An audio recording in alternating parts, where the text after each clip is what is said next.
दोस्तों आजकल आप जो तुलनात्मक धर्म दर्शन है उस पर गुरुजी के जो लेक्चर्स हैं वो सुन रहे हैं। और अभी आज का मैं रिकॉर्ड करूँगा एक लेक्चर गुरुजी का, और ये सिख धर्म के ऊपर, उस संप्रदाय के ऊपर, उस पंथ के ऊपर हमारे जो 4 लेक्चर्स हुए हैं उसके आगे के 2 या 3 और लेक्चर्स हो जाएंगे। और उसके बाद कुछ दिन का विराम रहेगा, एक ज़रूरी काम है उसमें मैं व्यस्त रहूँगा। और उसके बाद बाकी के जो लेक्चर्स हैं 1, 1.5 या 2 महीने बाद, वो हम उसके पश्चात फिर से शुरू करेंगे। इस बीच आपके जो बहुत सारे जो संदेश हैं वो लगातार हमें प्राप्त होते हैं। बहुत सारे तो मैसेजेस ऐसे हैं जो किसी वीडियो के नीचे आपके आते हैं, और कुछ फिर क्योंकि हमने एक ईमेल आईडी दिया हुआ है तो उस ईमेल आईडी पे आपकी बहुत सारी मेल्स आती हैं।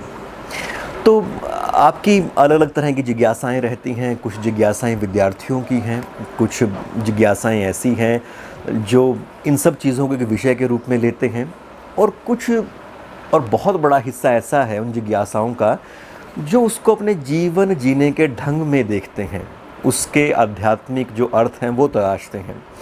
जैसे अभी गुरुजी ने तंत्र के ऊपर और नाथ संप्रदाय के ऊपर जो बातचीत रखी, वो आप सब लोगों ने बहुत देखी है, सराही है। तो उसके बाद और नई तरह की जिज्ञासाएं आप लोगों की तरफ से आ रही हैं।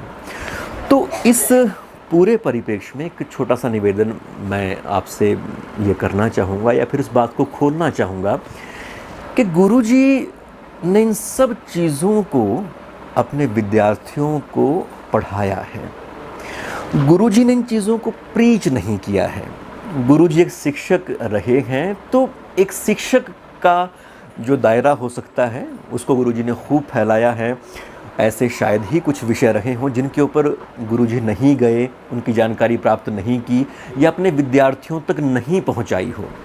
पर इन बातों का ऐसा अर्थ नहीं है कि गुरुजी उस तरह से उन चीज़ों को प्रीच करते हैं। हाँ, हालांकि गुरुजी का आप देख ही रहे हैं कि जो जीवन है, जो समझ है जीवन की, जो समाज के प्रति अपनी ड्यूटीज़ हैं, वो तो असाधारण है।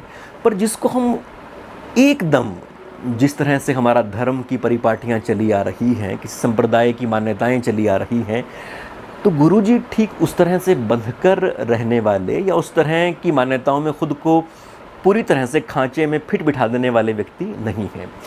तो जब भी आप इन चीज़ों को सुने, चाहे वो योग की हों, चाहे तंत्र की हों ख़ास तौर से, तो आप, अब गुरुजी ने ये तो पढ़ा है कि कुंडलिनी जागरण के ये क्रियाएं रहती हैं, यहाँ पर उसकी ये अवस्था होती है, उसकी ये इस तरह की आभा होती है, उस तरह की कमल की ये पंखुड़ियाँ होती हैं। पर अगर आप ये कहेंगे कुंडलिनी जागरण का वो गुरुजी मंत्र या उस तरह से अभ्यास करा दें, तो वो उस तरह से नहीं है।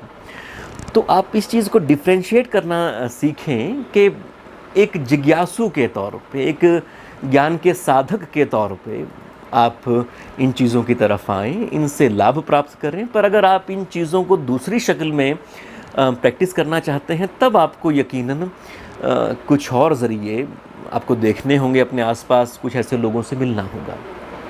तो आज जो हमारा हिस्सा बचता था सिख धर्म का, क्योंकि अभी तक हमने सिख धर्म के विषय में गुरु नानक जी का जो अवदान है, उन्होंने किस तरह से एक नए युग की सूत्रपात की है, किस तरह से सिख धर्म को लेके 2 बातें हैं।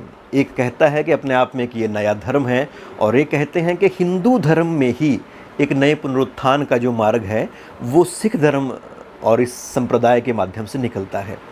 तो यहाँ तक हमारी बातचीत हो चुकी थी। तो सिख धर्म के पीछे के जो दार्शनिक जो पक्ष हैं उनके ऊपर आज हम ये बात करेंगे। तो आप सब ये वीडियोस देखते रहिएगा, अपनी जो जिज्ञासाएं हैं वो हम तक भेजते रहिएगा।